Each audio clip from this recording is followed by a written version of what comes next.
Good evening. I'd like to call to order the Guthrie Public Schools Board of Education regular monthly meeting for Monday, October 13th, 2025. Roll call, please. Schroeder, Here. Davis, Here. Gerard, Here. Husky, Here. Flagg, Here. Pearson, Here. Smedley. Here, Madam President, we have a quorum. please stand for the Pledge of Allegiance. I pledge allegiance to the flag of the United States of America and to the republic for which it stands, one nation under God, indivisible, with liberty and justice for all. Please join me in a moment of silence before our meeting.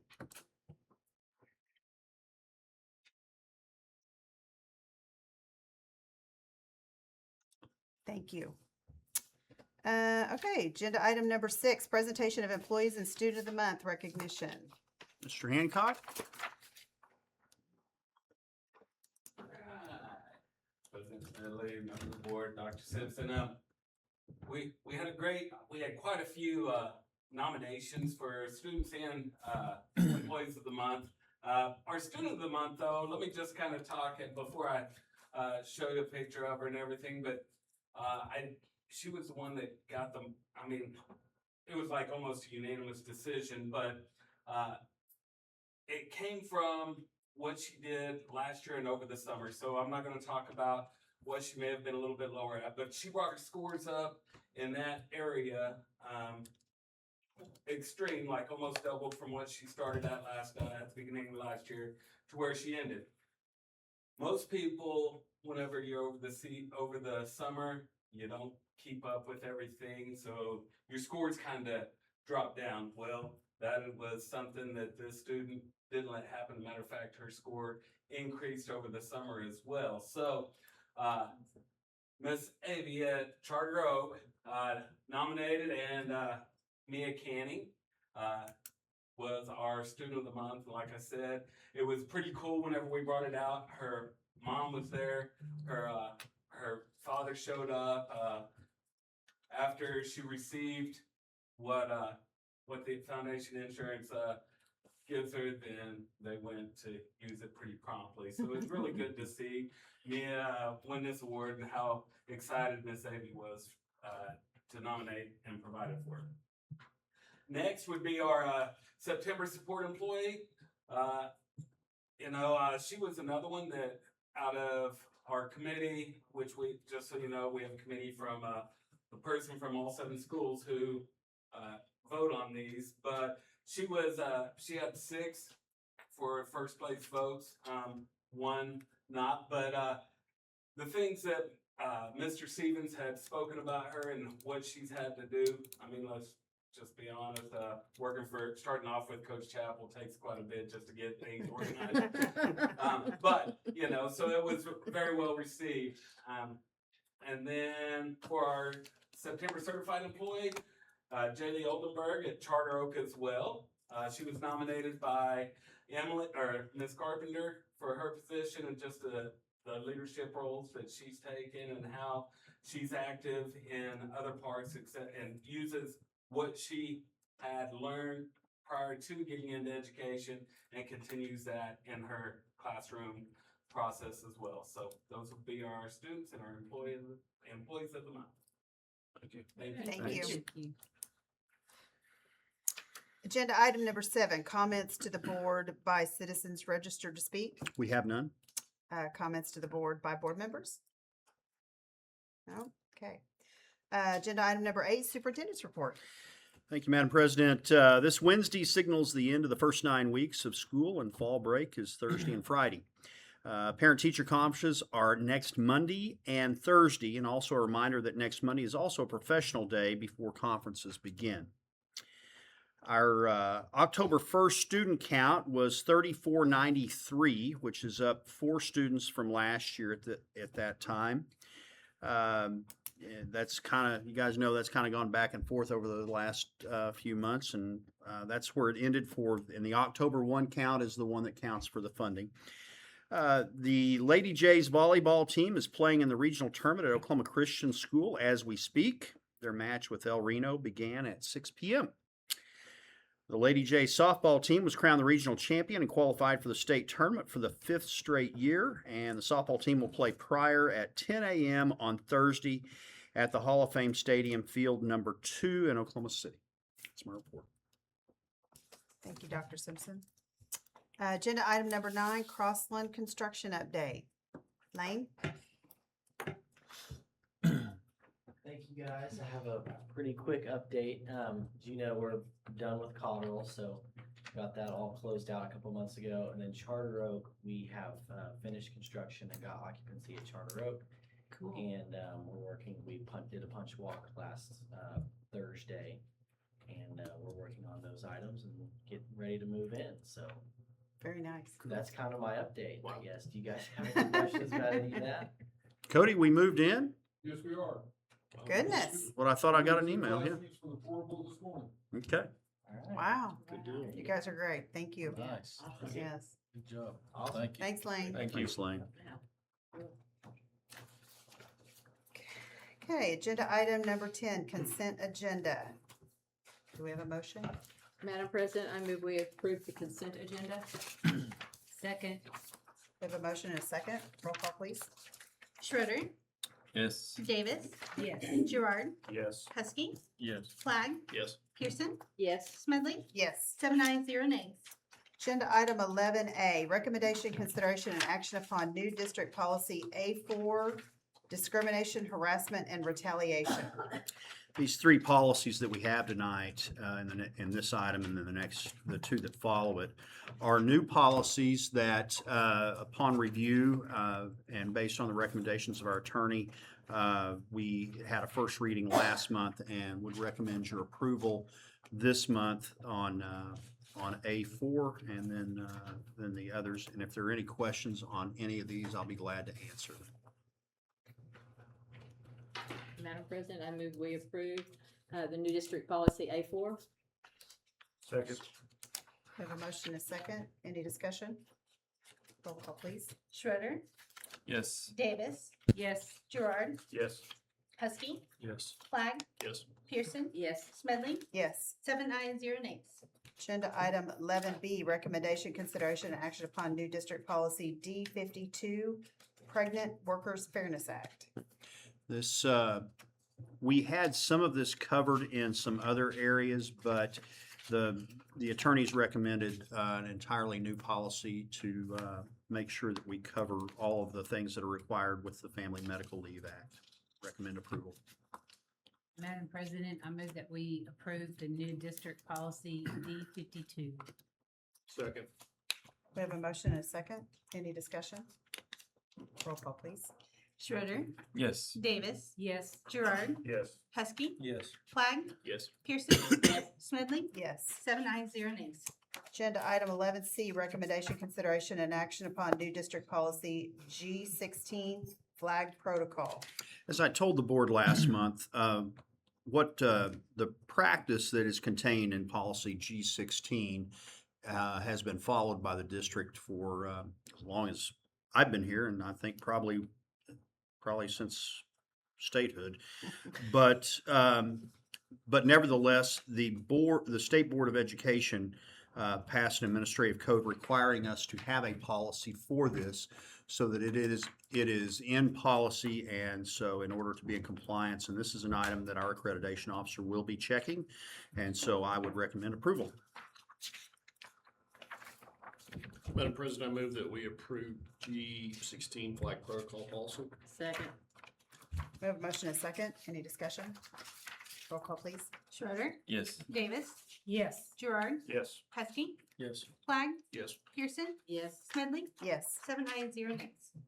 Agenda item 11D, discussion and possible action regarding the 2025-2026 operating school budget. I believe this will be Dr. Chappell with the presentation here.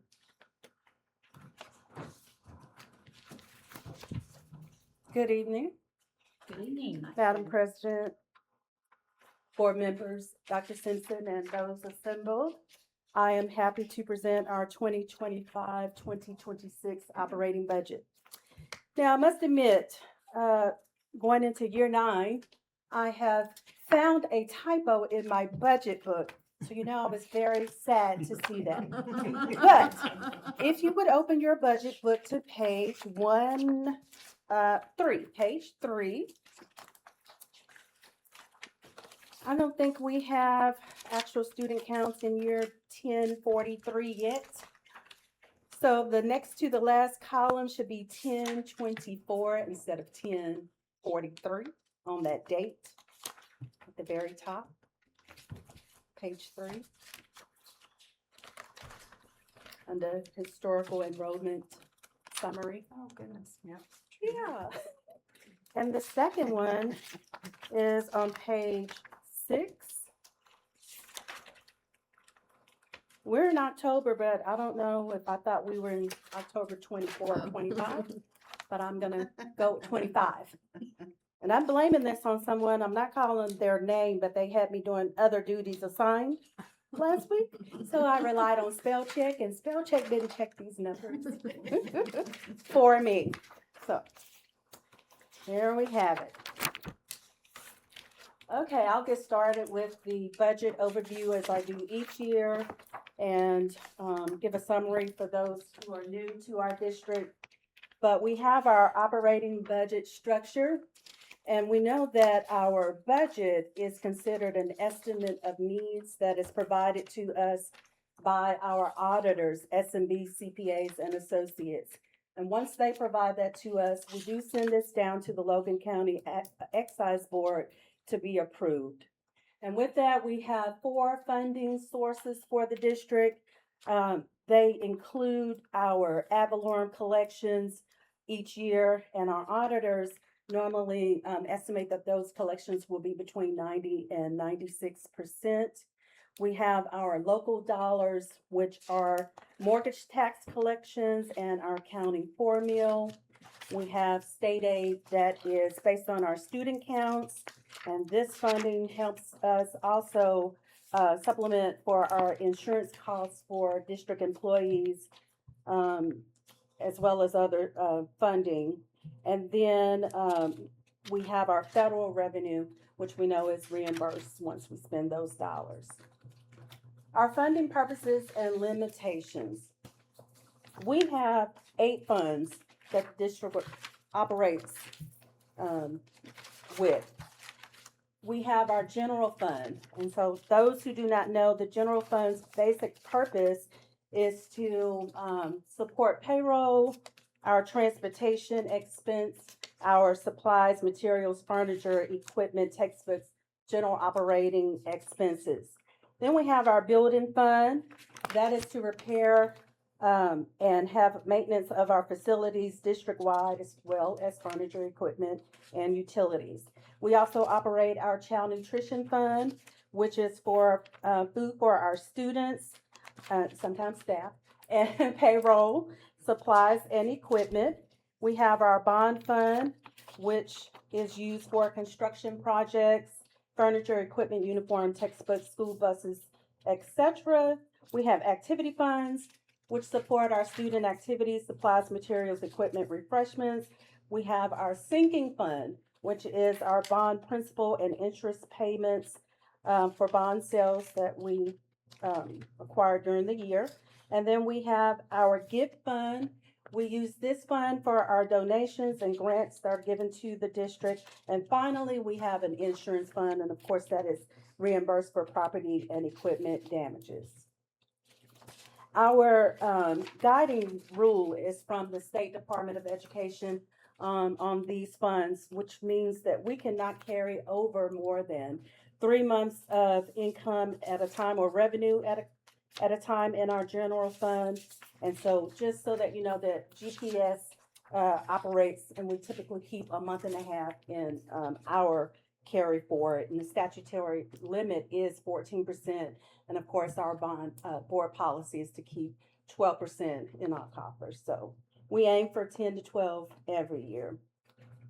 With that, we have an analysis of our fund balance carryover that I will discuss in detail going forward. But since FY21, just want to note that we have been trending with the board policy, stand in line between 10 and 11% consistently, and so we are managing our expenses conservatively. Building and Child Nutrition Fund analysis, I will get into that in more detail. So with that, let's go to the estimate of needs on page 3 in your slideshow packet in front of you that has been issued to us by S&B CPA and Associates. So this year, they have estimated a budget of $34.8 million for the general fund. And this is an increase of $1.78 million from last year. And as you can see there, 3.721 is the carry forward we're bringing from FY25. The next line is the miscellaneous revenue estimates of 22.8 million. Just to go in the first column, that includes all title funds that have been allocated to the district from the state. It also includes state aid, flex benefits, textbook funds, those categories in that line item. And then we have our ad valorem tax estimate of 8.2 million.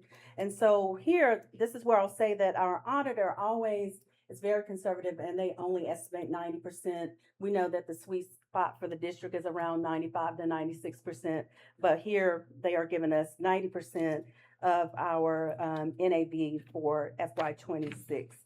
And so this proposed budget, we have to not exceed what they have appropriated to us and what has been approved by the excise board. And so that is the budget amount or the revenue they are allocating for the general fund.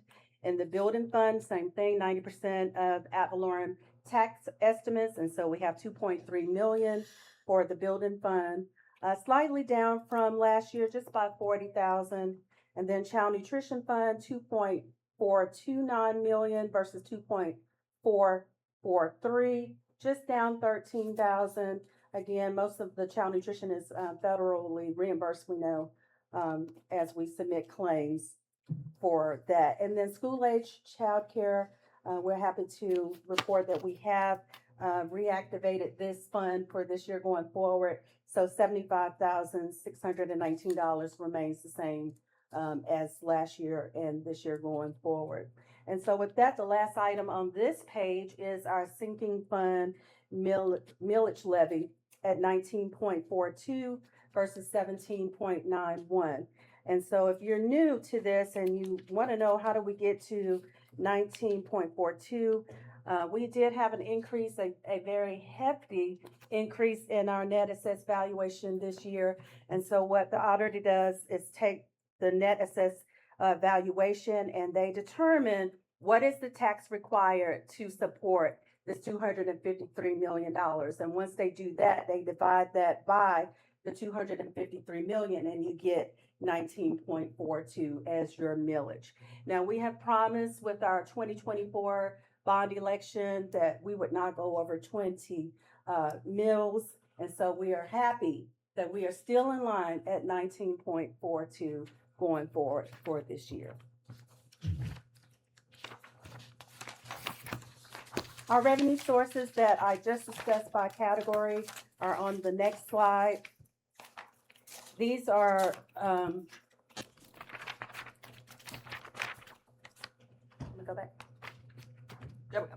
Okay, so this is a pie chart showing us the 4 sources of revenue that I just discussed.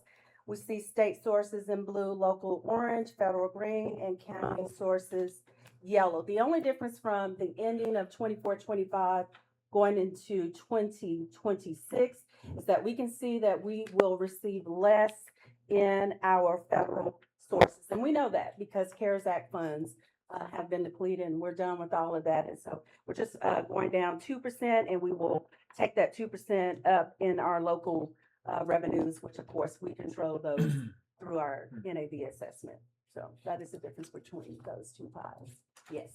What's the difference in local and county? What is the difference between local and county?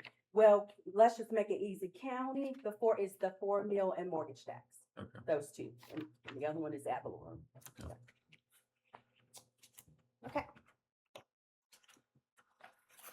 Now, revenue sources by category, and we're just looking at this from another angle. What's special about this graph here is that if you're looking at every column, we should be going down the steps or going up the steps, however you walk up steps. But they should be increasing by each column. And the only one we see that isn't is the third column, which is federal sources. And that is because we see that over the period of 23, 24, and 25, we know that the federal revenues have gone down, as we just saw. And so these are actual dollars that we are discussing, and it's good to see that over the course of the year that all of the revenue sources are increasing.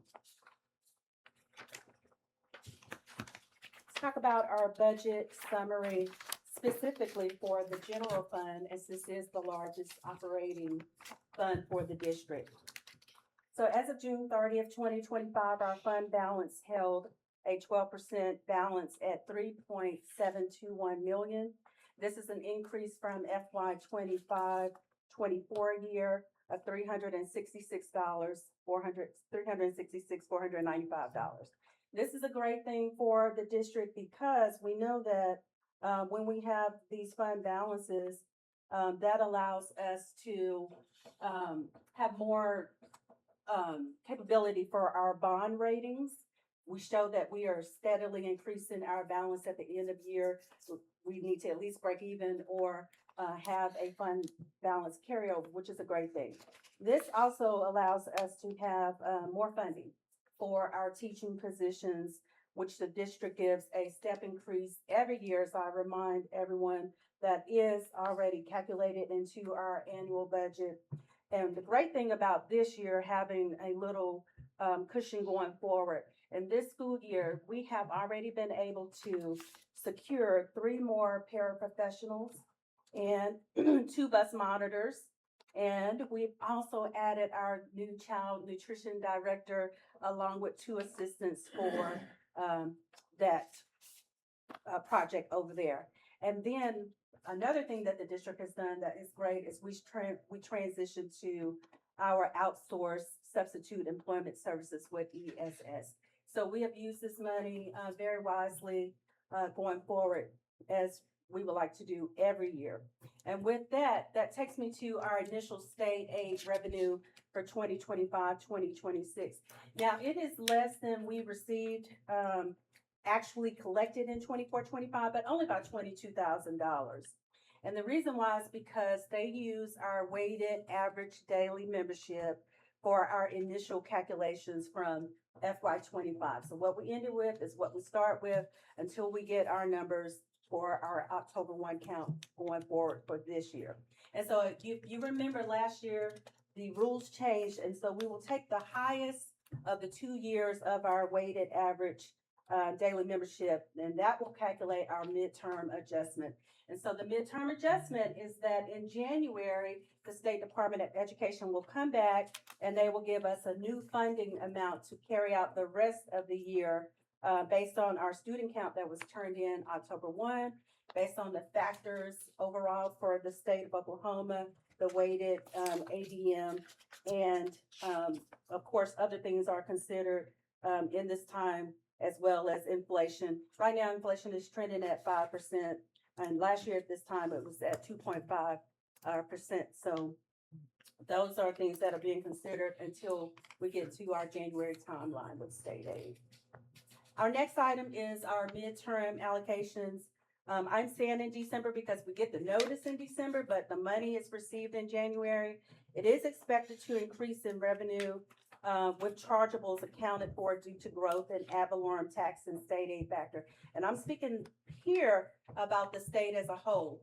I had a meeting or a Zoom, if you will, with our coastal friends last week, as I do every year before I present to you guys to see where we are or what they're thinking about the state factors. And they do think, and of course it's an estimate, as they always say, that is their disclaimer, but they do think that the factor will go up by $63 in January. And so with that, the factor will, be increased because there's growth in the state. Now, how does this affect us? Now, we know that our NAV grew, as I just mentioned, 22 million for FY26. And so our state aid will be affected by this because we'll have more local money we'll have a charge against our state aid. But the offset and where the gap will be filled is if our district weighted ADM increases. They're going to take the highest of the 2 years, of course, and then they have to take the student count plus our weight by each student count. That determines what our dollar amount will be to close in that gap. So we'll wait and see what happens, but that is a good thing for us to have more local control of our dollars, of course. The last section on this slide is the increased net assessed valuation NAV of property in FY25 resulted in additional, this is the largest ever, at least since I've been here, and I think since Dr. Simpson has been here as well, in additional growth of 9.68%. We have been trending for 8% for 2 years in a row, and then we went 9.1. I'll get to the slide, but 9.68 is the best, and so we know that our district is growing very rapidly, and so we'll be penalized again by our state aid, but the offset with the state factors will help us. And so when the NAV increases, it not only helps the general fund, it also helps the building fund, as we know, because their ad valorem collections go up as well. And this increases our bonding capacity. We're able to bond at 10% of our total net assessed valuation. And so we know if it's at 253 million, where we're at 10%. Let's talk about our net assessed valuation analysis. So we like to do a trend of 5 years just so we can see how we are growing. If you did not know, we are the 4th largest county in the state of Oklahoma for the fastest growth in our population. Population right now is 55,239 here in Logan County. But as you can see over the graph, starting with FY22, that growth right there was at 5.3%. 23 was at 9.10, 24, 9.13, 25, 8%, and now we are here at 9.68% in our growth. I like to break down the general fund revenue analysis. I am on page 8 at this time. And so this is a look at what happened with projected and actual over a 3-year period. And so we can see in the first column that our revenue sources, what actually happened at the end of fiscal year 24, and then 25, and what is projected for 26. And I'm really just going to focus on what happened in the last year for FY25 in our revenues. As you can see, I have highlighted in yellow the things that were amazing to us that transpired. And as you can see on the ad valorem, the very first line, that we had a projection of 7.2 million as we held steady each year. And it came in at 7.9 for revenues. That is almost double the amount that it was at the end of year 24 at $333,000 increase. So that is exciting as we have learned. Then we have interest earnings that were increased by $47,000 this year. I'm just going down briefly on the yellow highlighted items. Reimbursements, we estimated or forecasted $65,000. We were graciously awarded some grants during the year. We received a Gear Up grant. We also had an SRO grant, and we had some funds left over for the opioid funds grant. And so with that, we came in at $209,000 more than was forecasted. We moved down into our immediate sources, our county for-meal ad valorem there, $164,000 more. We estimated or forecasted $875,000. And that's really something totally out of our control because as we know, the county for-meal is the millage that is assessed on the entire county total property value. And so then the county treasurer does the math on that with the 4 meals and they distribute a monthly check to the district. So of course that is just like net assessed valuation. We don't know what that number is going to be. So we just try to get as close as we can. And so as you see, We have always forecasted it in that range of 850 or 875. And, it has come in more, but we've moved it up for FY 26 to 900,000.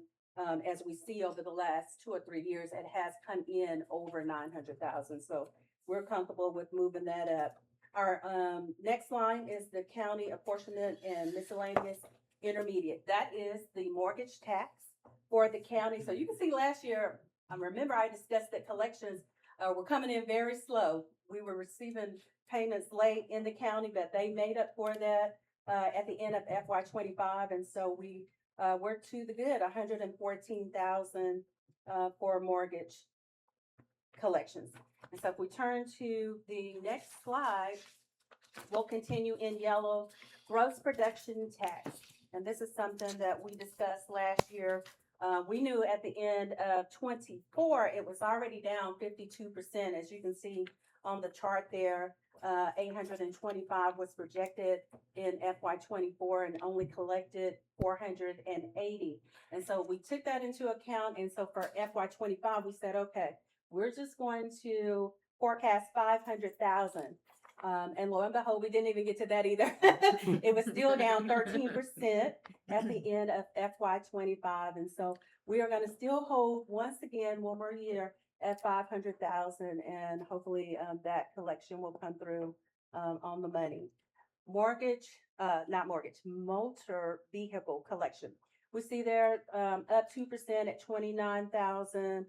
We were good right there. Our state school land earnings, the same situation with that. That's out of our hands or control, but we did receive 92,000 more than forecasted. And then the last two yellow items in this category is our flex benefit allowance. That is the state aid that helps us with our district employee insurance. They reimburse us for that. And so that was an increase of 141,000, which is great. As we're increasing our staff count, we're getting reimbursed for their insurance.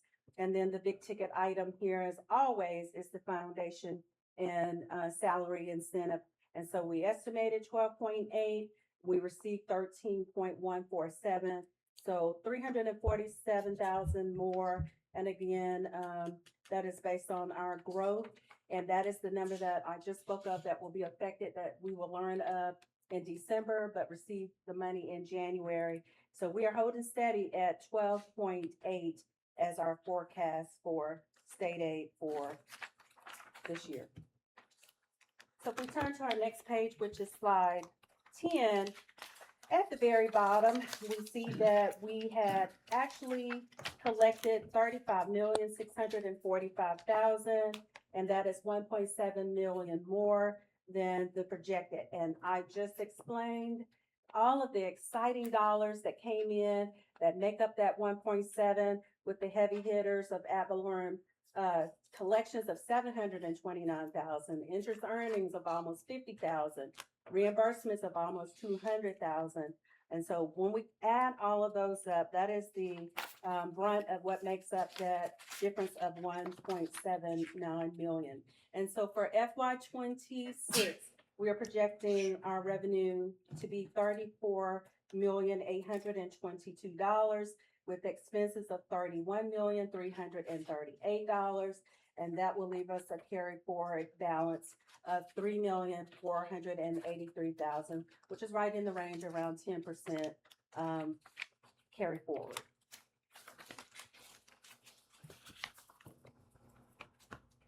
Our next slide is our general fund fixed and discretionary costs. And so I'm breaking down what I just discussed, that our budget expenses for the year will be the 31,338,000. And so you can see here on the actual column for 2025 versus what we're projecting for 2026. And so I just want to remind everyone that the big ticket item of expenses for the district is always our salaries and benefits. And so last year, you can see there that the percentage was 82.23 of our overall expenses, and we are projecting 83.76 for the coming year. The other expenses there are kinda, in line, 250,000 for professional and technical services.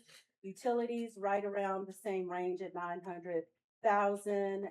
Insurance, we know, already went up to 810,000. And so that is 2.58% of our expenditures. And on down, all the way down to 29,199,000 was the actual last year. And we are estimating 29,279,000. So just a little increase there, and that increase basically is for our salaries and benefits. And so what is fixed, things that we cannot control, is this category right here, 93% of our budget. But what can we control? And that is on the next slide, and that is our discretionary funds. And so you can see, comparing last year to this year, we do have control over our site costs, our textbooks, our libraries, furniture and supplies.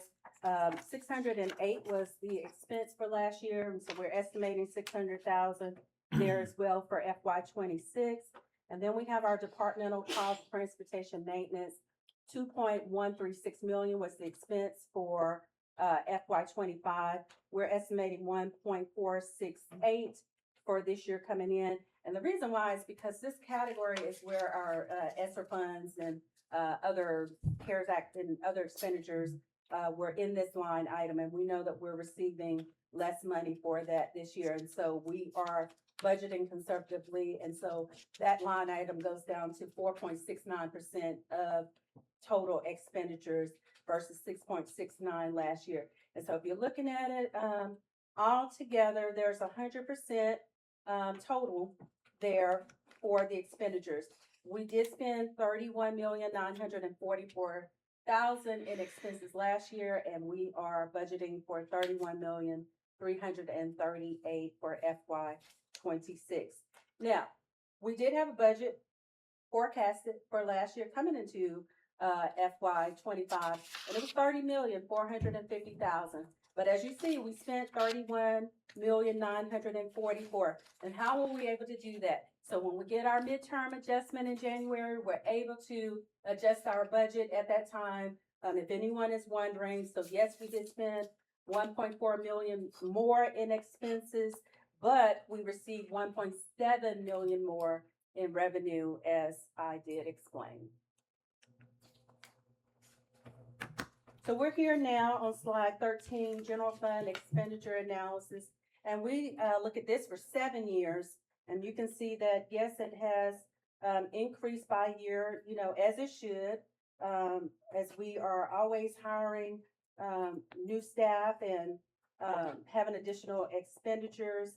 And so what I want to bring to light here, at the end of FY '25, not only did we receive that extra funding, we took advantage of that extra funding because we always have a PPM schedule, preventive maintenance, and a wish list. And so if there is one-time money that we can get those items off of our list that need to be replaced, not necessarily once, but needs, then we sit and we strategize and we do that. And so we are happy to report, because you will see around town that the district does have new vehicles. And so we want you to know that we were very careful in using that money. And so we did purchase 2 new buses. We were able to get some 2011 and 12 fleet off of the books with 2 new buses for this year. We actually bought an ag truck, and we had some additional expeditions as well. So that is a good thing that we're able to do that. And sometimes the rotation may be roof repairs or HVAC systems, but this year, going down the list of things that needed to have attention taken care of, those were the items for this year.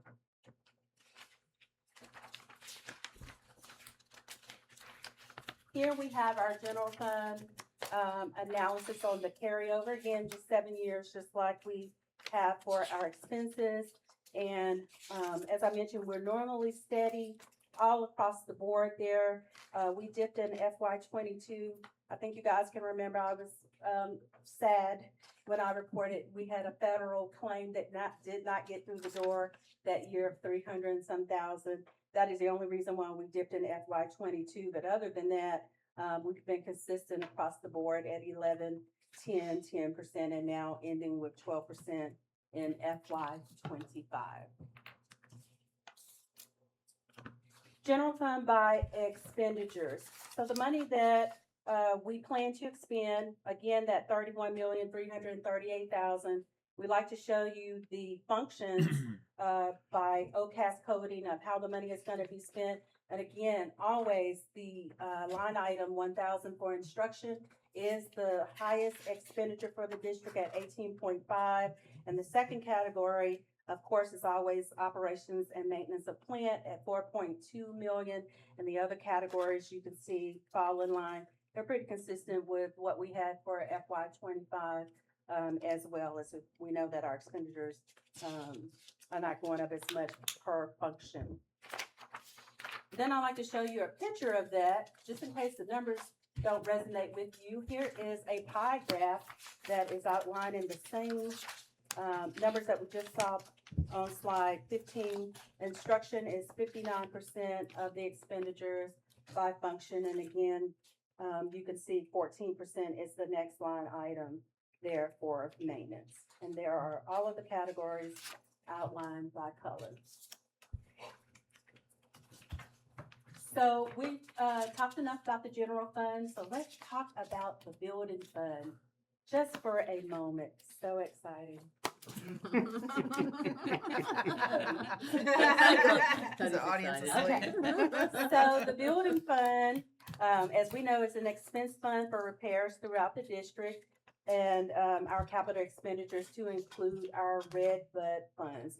So I explained last year what red bud funds are, and these are funds that the State Department of Education has allocated to districts and charter schools to improve their buildings, repairs, and equipment. And how did Guthrie get so lucky to get on this, on their plan? You're wondering. Well, they take all districts and charters who are below the state average in their local property taxes and their county formula per student to receive funding out of the Red Bud Fund. And so we did qualify for that when they used their equalized formula. And so last year, the building fund, we received approximately 706,000 revenue for that. And so we are forecasting the same for this year, as you saw in the estimate of needs on page 2.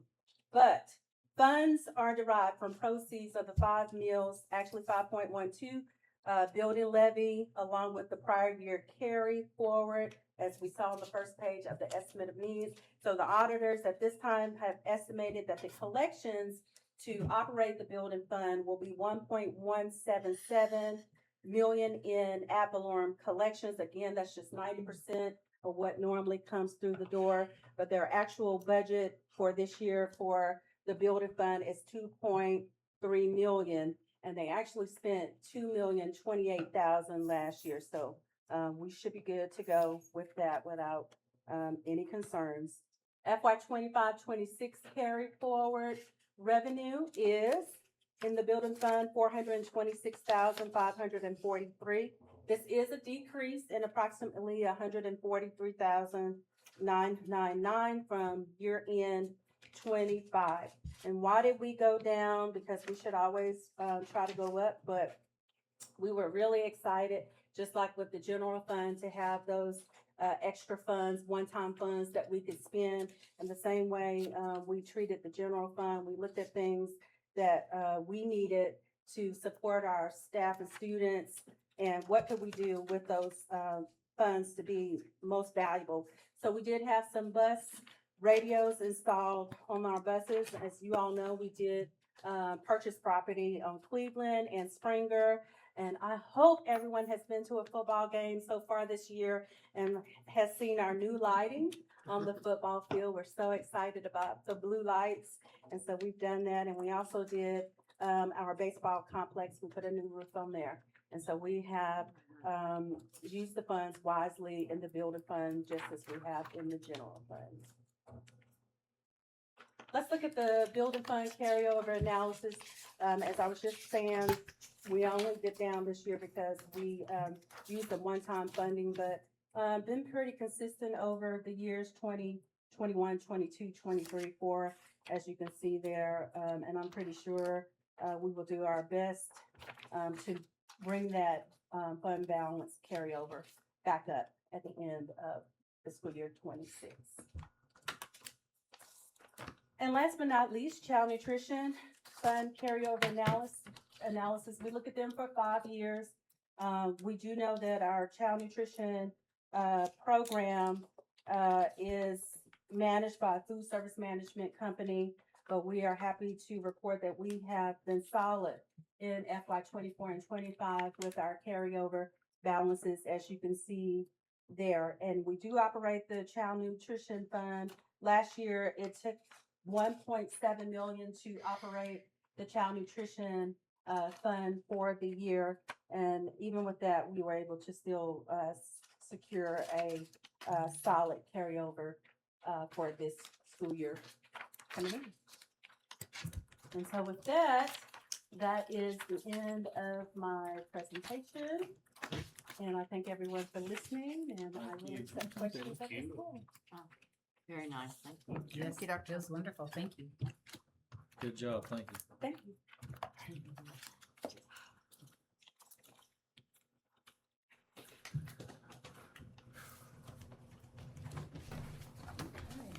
We need a Requires motion. action, Yeah, yes. we'll need a motion. Madam Madam- President, I move that we accept the 2025-2026 operating school budget. Second, We have a motion and a second. Any further discussion?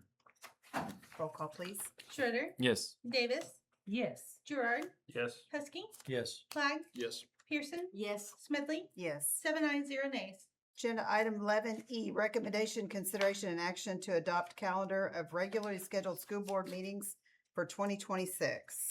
This is on page 140 of your board packet, and we didn't have any conflicts this year. And we can, if a conflict arises and we have enough notice, we can change that, or we can always do a special if we need to on these. So recommend approval. Madam President, I move that we adopt the calendar of regularly scheduled school board meetings for 2026. Second. We have a motion and a second. Roll call, please. Schroeder, Yes. Davis, Yes. Gerard, Yes. Husky, Yes. Flag, Yes. Pearson, Yes. Smedley, Yes. 7 ayes, 0 nays.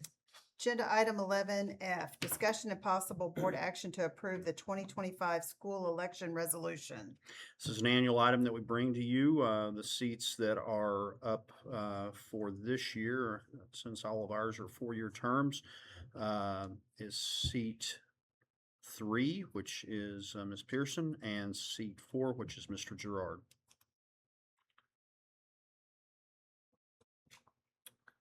Madam President, I make a motion to approve the 2025 school election resolution. Second. We have a motion and a second. Any discussion? Roll call, please. Schroeder, Yes. Davis, Yes. Gerard, Yes. Husky, Yes. Flag, Yes. Pearson, Yes. Smedley, Yes. 7 ayes, 0 nays. Agenda item 11G, recommendation, consideration, and action upon approved list of communication apps. Page 143 shows the changes that we're requesting to make. These two, you'll remember that we took a couple off. They were duplicative of other apps that were on there, and you could do them in different things. I can assure you these are not, and that's why we want to add them to this list.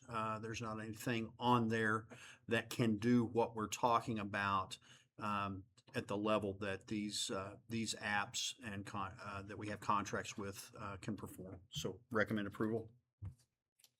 Madam President, I make a motion that we approve the approved list of communication apps. Second. We have a motion and a second. Any discussion? So what are they? Aristotle is that's the one that teachers can see what's on the kids' screens that are in their Okay. classroom, and then eCadence is, I think we talked about in it is it's a little bit like Google Classroom, but it also has a lot more use of AI and is a lot more interactive with the students. And the eCadence was something because of the because we are a Title I district, we were able to get for very little cost too. Thank you. Roll call, please. Schroeder, Yes. Davis, Yes. Gerard, Yes. Husky, Yes. Flag, Yes. Pearson, Yes. Smedley, Yes. 7 ayes, 0 nays. Agenda item 11H, recommendation, consideration, action upon agreement with Terry Dunbar LLC, Special Education Independent Contractor for 2025-2026. This is on pages 144 to 147 of your board packet. I recommend approval.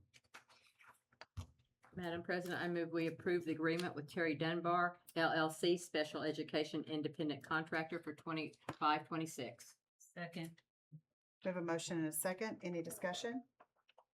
Roll call, please. Schroeder, Yes. Davis, Yes. Gerard, Yes. Husky, Yes. Flag, Yes. Pearson, Yes. Smedley, Yes. 7 ayes, 0 nays.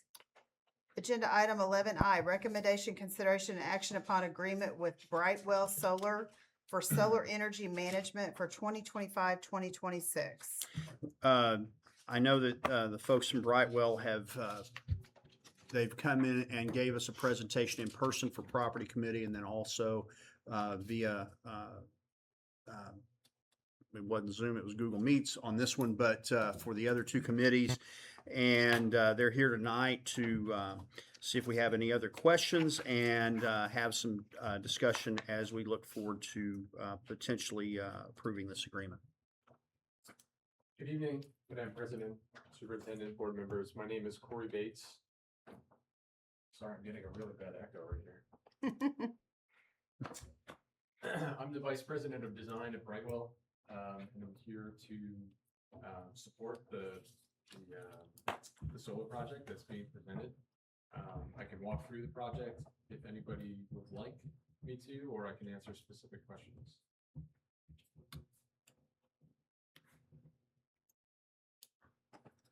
Talk a little more about our ability to purchase early as opposed to the 20-year life for. Sure. The term for the agreement is set at 20 years, and starting at year 7, the district would have the right to buy out the system. It needs to be held for at least 6 years so that there aren't any clawbacks on the tax incentives, the solar tax incentives that the investor is claiming on the project. So starting year 7, Guthrie would have the right to buy out the system. Okay, what's the cost to have a determination based upon fair value? I've read the contract that's we're at the cost on that if we do that. The cost to determine the value, or Yeah. just Yeah, because you can choose, the third party who can help determine that value. yes, Okay, so is there substantial cost to doing that, or just minimal, or? it's minimal, if any. Have you had any other districts that you have been in this situation with that have exercised that right yet? Not exercised it yet, simply because we haven't gotten to that 7-year mark, but Norman North was very interested in that buyout option, and they plan to do so when we get to that point. Now, tell us their cost-saving mechanism, since you've been partnered with them. I mean, are we following close to the same guidelines as what you're telling us that in our contract that we should be able to receive? Yes, yeah, the agreement with Guthrie would be extremely similar to that with Norman. Yeah, but okay, so far with Norman's, the numbers that are coming back, are they pretty much along the plan lines? Yes, yeah, as far as how the system is producing Yeah. and what they're seeing on their energy bills, yes. We're very happy with that project. I believe the Norman superintendent indicated to me that they are going to go with another phase and add more in their district. I think they're working on that. Yeah, we're currently looking at multiple buildings for them for what that second project would be. Yeah. Okay, Corey, like I talked to you earlier, for the 2 schools that we'll be putting on where they're the flat roofs, I totally get that, but I'm having a little bit of trouble with what it's gonna look on in the front of Guthrie High School. We've worked so hard to make that school look good, and those panels just look like they could jump out at me. I do have some other photos I was able to pull up during the meeting. I'm happy to share those as well. We found with some schools and other institutions too that when we do projects on flat roofs and the panels are hidden, the idea of a solar project is also hidden. And so having some panels that are visible actually creates that narrative of what's going on. It engages students.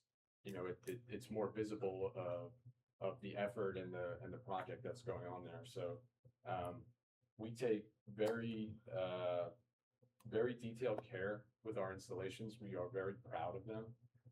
And so the aesthetics and how the array looks is very important. And so happy to share Okay. other photos and So, work through that. At Guthrie High School, we have the porch area. Are they gonna be on either side of it? I mean, are we on all, is basically everything that's facing west they're going to be on? Is that? Yeah, there is a large array that goes over the entrance on that west facing roof. And then there are additional arrays on the south facing roofs that would be to the left if you're looking at the entrance. All of them are facing west. We don't have any facing south. So if you're facing the entrance, Okay, the west facing, you've got an array there, and then there's a portion of the building that It's south. comes out, and these roofs are south facing. Okay, so there will be south too. Yeah. And they're all dark. There's not any white there, or They they're are. gonna blend into the roof. I had one school that came and looked at the project this last week, and they're very impressed with how low profile they were. And, Yes, the installation of the panels has the top of the panel about 6 inches off of the surface of the roof. So as Matt was saying, the arrays are very low profile, and they do blend in well with the roof. It looks like there's white stripes along the whole thing. I'm just, Well, I think that's just the look of the solar panel. Yeah, that's the frame. Yeah.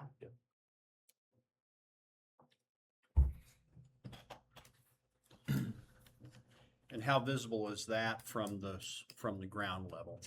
At the high school, gonna it be will very be. It visible. will be No, I visible. mean, I'm talking about the framing of the panels. I mean, you'll see the grid, Mhm. and then, but yet the further you go away, the more that. Is that aluminum framing that can be painted? Technically, yes, but we would not advise the painting it, simply from a maintenance standpoint, as well as, the risk of getting paint on the glass that would impede light from hitting the cells. How big of a grid area? I mean, diameter, size wise, do you have any projections you can give on that high school? Yes. So I'm gonna pass this around as well with a caveat that, this is for space and allocation only.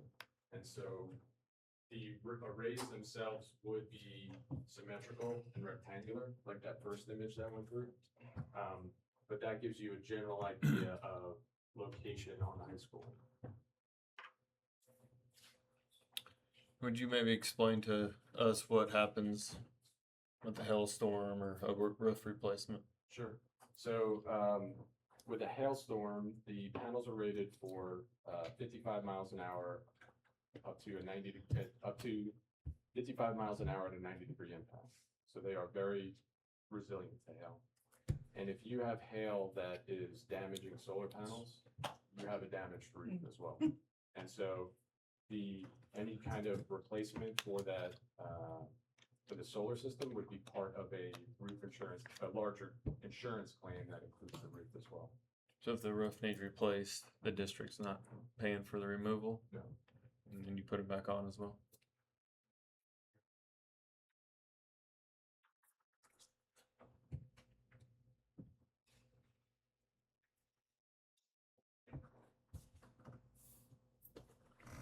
models are actually much stronger than the rules.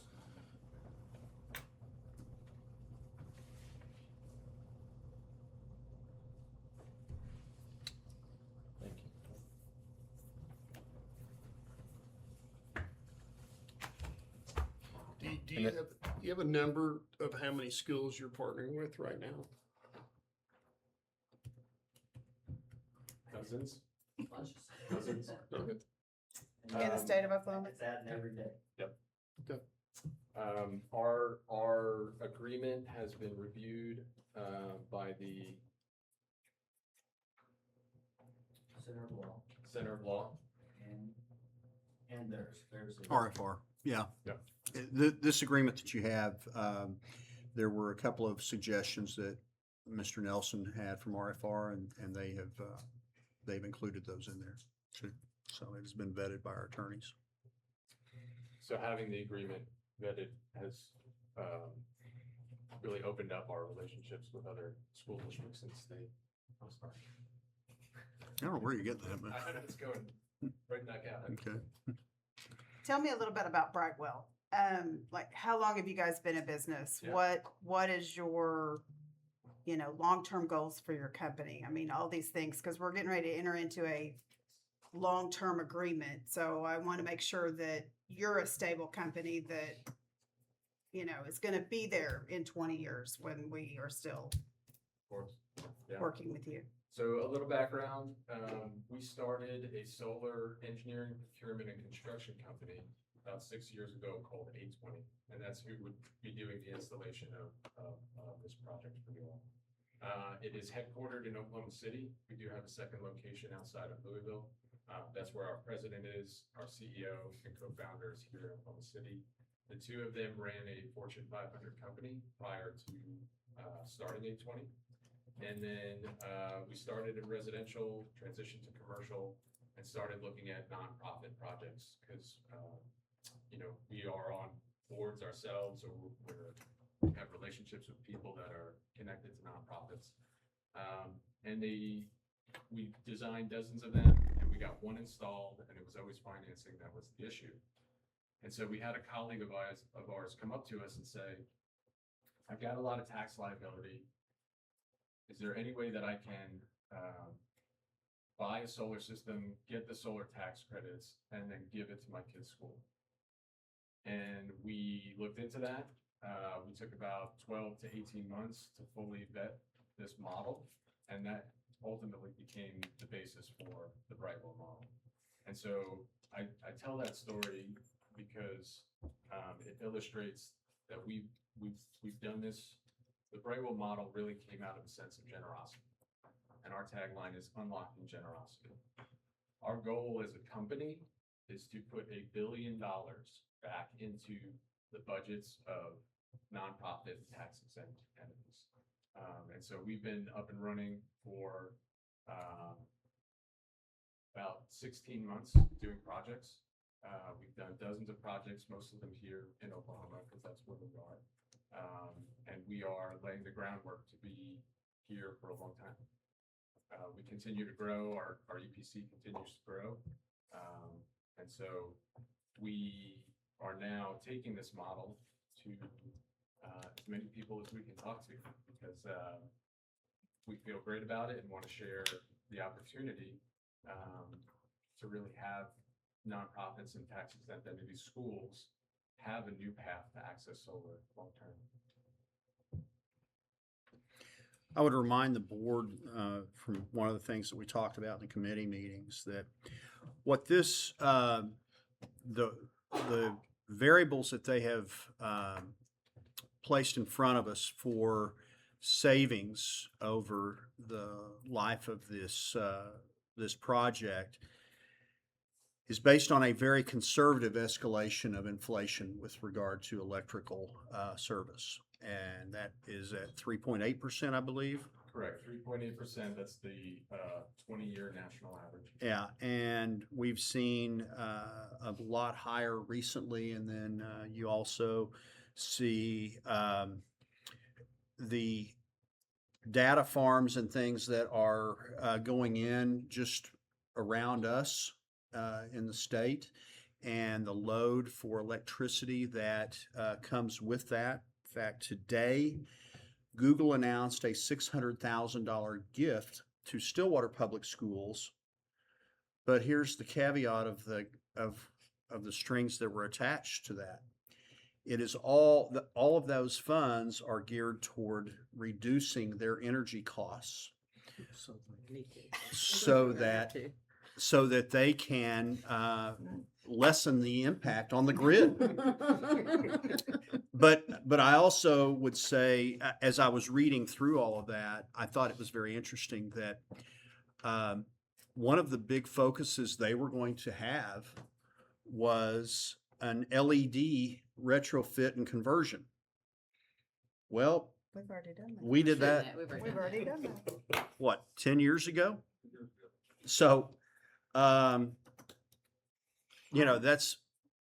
the notion that, that because we have historic buildings, we're behind is not necessarily true. That's a misnomer. But I thought that was very interesting that was part of the strings that were attached to their $600,000 gift. Interesting.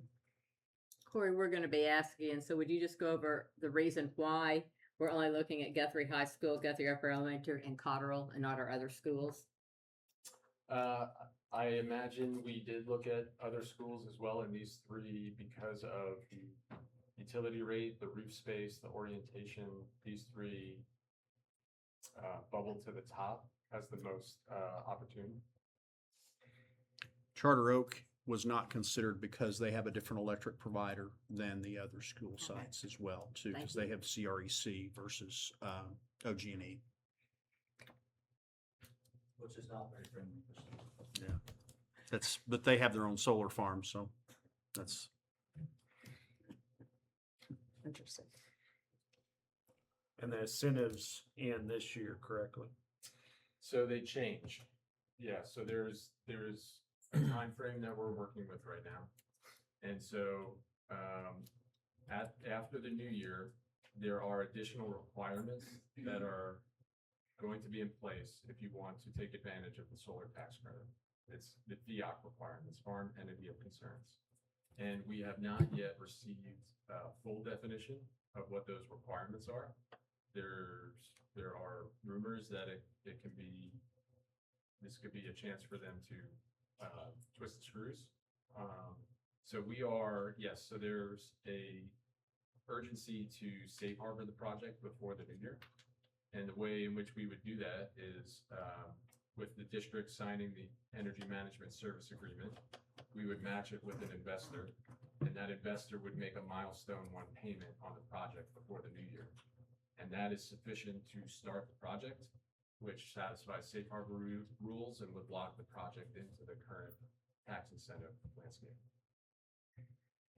What kind of timeline do you anticipate on starting a project if we approve this tonight? So if we approved it tonight, we would need 30 to 60 days to match an investor. That's what we just typically say. So, but obviously before the new year is paramount. With that in place, we would be on average 6 to 8 months out for having the project installed. So we would start the engineering process, followed by permitting, interconnection application with OG&E. And then once we have those two things in place, we can start construction.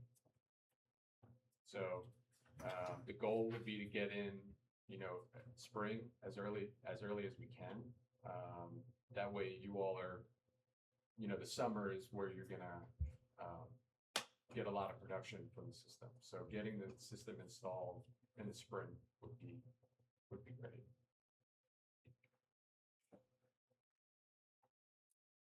As I said, I guess all the installation thing obviously is going to be going on when we've got kids in the building and traffic and all of that. So we have, so if we safe harbor the project before the end of the year, we have until 2029 to do the installation. Not to say anything's gonna go up before. But I bring that up to say, we're flexible too with you all as far as operations, logistics, we want to make it as easy and as simple for you all. So if there are specific school breaks, or if there's, or if we hit like right at the beginning of summer break, like we can work with you all, especially because it's 3 different projects too. So there'll be a lot of sequencing and coordination, but we can work with you all on how to best manage the installation while you've got kids in place. Yeah.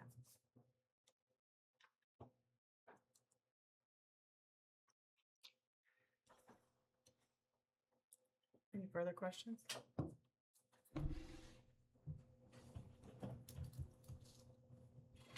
Okay, do we have a motion? Madam President, I make a motion to approve the agreement with Brightwell Solar for solar energy management for 2025 to 2026. Second. Second. We have a motion and a second. Any further discussion? Roll call, please. Schroeder, Yes. Davis, Yes. Gerard, Yes. Husky, Yes. Flag, Yes. Pearson, Yes. Smedley, Yes, 7 ayes, 0 nays. thank you very much. Thank you. Thanks. Agenda item number 12, proposed executive session for the purpose of discussing employment of personnel, FMLA requests. All is set out on the personnel reports, discussion of extra duty assignments for 2025-2026, discussing negotiations concerning employees and representatives employee groups, discussing the employment of Dr. Michael Simpson, Superintendent of Schools, an individual salaried employee, disclosure of which information would violate the confidentiality requirements of state and or federal law, all pursuant to 25 Oklahoma statute, section 307B 1, 2, and 7. Have a motion? So moved. Second. Second. Roll call, please. Schroeder, Yes. Davis, Yes. Gerard, Yes. Husky, Yes. Flag, Yes. Pearson, Yes. Smedley, Yes. 7 ayes, 0 nays.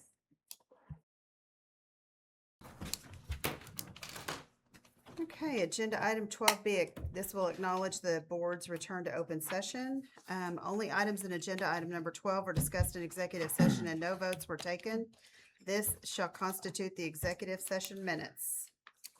Agenda item 13, vote as action is set out on the personnel reports. Madam President, I make a motion, we approve the personnel reports.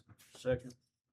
We have a motion and a second. Roll call, please. Schroeder, Yes. Davis, Yes. Gerard, Yes. Husky, Yes. Flag, Yes. Pearson, Yes. Smedley, Yes. 7 ayes, 0 nays. Agenda item 14, action upon recommendation of extra duty assignment is listed for 2025-2026. Madam President, I move that we approve the extra duty assignments as listed for 2025-2026. Second. We have a motion and a second. Roll call, please. Schroeder, Yes. Davis, Yes. Gerard, Yes. Husky, Yes. Flag, Yes. Pearson, Yes. Smedley, Yes. 7 ayes, 0 nays. Agenda item 15, recommendation, consideration, and action upon approval for John Harris to be classified as an adjunct teacher for science at Guthrie Upper Elementary. Madam President, I move that we approve John Harris to be classified as adjunct teacher for science at Guthrie Upper Elementary School. Second. We have a motion and a second. Roll call, please. Schroeder, Yes. Davis, Yes. Gerard, Yes. Husky, Yes. Flag, Yes. Pearson, Yes. Smedley, Yes. 7 ayes, 0 nays. Agenda item 16, recommendation, consideration, and action upon approval for Kyle Carnes to be classified as an adjunct teacher for social studies at Guthrie Upper Elementary School for 2025-2026. Madam President, I make a motion to approve Kyle Carnes to be classified as an adjunct teacher for social studies at Guthrie Upper Elementary School for 2025-2026. Second. We have a motion and a second. Roll call, please. Schroeder, Yes. Davis, Yes. Gerard, Yes. Husky, Yes. Flag, Yes. Pearson, Yes. Smedley, Yes. 7 ayes, 0 nays. Agenda item 17, recommendation, consideration, and action upon approval for Bryce Varble to be classified as an adjunct teacher for science at Guthrie Upper Elementary School for 2025-2026. Madam President, I make a motion to approval for Bryce Varble to be classified as adjunct teacher for science of Guthrie Upper Elementary School for 2025-2026. Second. We have a motion and a second. Roll call, please. Schroeder, Yes. Davis, Yes. Gerard, Yes. Heskey, Yes. Flag, Yes. Pearson, Yes. Smedley, Yes. 790 nays. Agenda item 18, recommendation, consideration, and action upon approval for Jeremy Davenport to be classified as an adjunct teacher for both physical education and computer applications at Guthrie High School for 2025-2026. Madam President, I move that we approve Jeremy Davenport to be classified as adjunct teacher for both physical education and computer applications at Guthrie High School for 2025-2026. Second. We have a motion and a second. Roll call, please. Schroeder, Yes. Davis, Yes. Gerard, Yes. Heskey, Yes. Flag, Yes. Pearson, Yes. Smedley, Yes. 790 nays. Agenda item 19, recommendation, consideration, and action upon approval for Alex Fields to be classified as an adjunct teacher for physical education at Guthrie Junior High for 2025-2026. Madam President, I move that we approve Alex Field to be classified as an adjunct teacher for physical education at Guthrie Junior High for 25-26. Second. We have a motion and a second. Roll call, please. Schroeder, Yes. Davis, Yes. Gerard, Yes. Heskey, Yes. Flag, Yes. Pearson, Yes. Smedley, Yes. 790 nays. Agenda item number 20, recommendation, consideration, and action upon approval for Parrish Pierce to be classified as an adjunct teacher for English at Guthrie High School for 2025-2026. Madam President, I make a motion to approve Parrish Pierce to be classified as adjunct teacher for English at Guthrie High School for 2025-2026. Second. We have a motion and a second. Roll call, please. Schroeder, Yes. Davis, Yes. Gerard, Yes. Heskey, Yes. Flag, Yes. Pearson, Yes. Smedley, Yes. 790 nays. Agenda item 21, recommendation, consideration, and action upon approval of a stipend for district psychologist, psychometrist, and speech pathologists. Madam President, I move that we approve a stipend for district psychologist, psychometrist, and speech pathologist. Second. We have a motion and a second. Roll call, please. Schroeder, Yes. Davis, Yes. Gerard, Yes. Heskey, Yes. Flag, Yes. Pearson, Yes. Smedley, Yes. 790 nays. Agenda item 22, recommendation, consideration, and action to approve contract to employee Dr. Michael Simpson as superintendent of schools for the 2025-2026, 2026-2027, and 2027-2028 fiscal years. Madam Go ahead. Madam President, I make a motion to approve the contract to employ Dr. Michael Simpson as superintendent of schools for the 2025-2026, 2026-2027, and 2027-2028 fiscal years. Second. We have a motion and a second. Roll call, please. Schroeder, Yes. Davis, Yes. Gerard, Yes. Heskey, Yes. Flag, Yes. Pearson, Yes. Smedley, Yes. 790 nays. Agenda item 23, recommendation, consideration, action to accept any resignations offered since the posting of the agenda. We have none. Agenda item 24, discussion and possible action on new business not known about or could not have been reasonably foreseen at the time of the agenda posting. We have none. Agenda item 25, adjourned. So moved. Second. Roll call, please. Schroeder, Yes. Davis, Yes. Gerard, Yes. Heskey, Yes. Flag, Yes. Pearson, Yes. Smedley, Yes. 790 nays. Thank you all.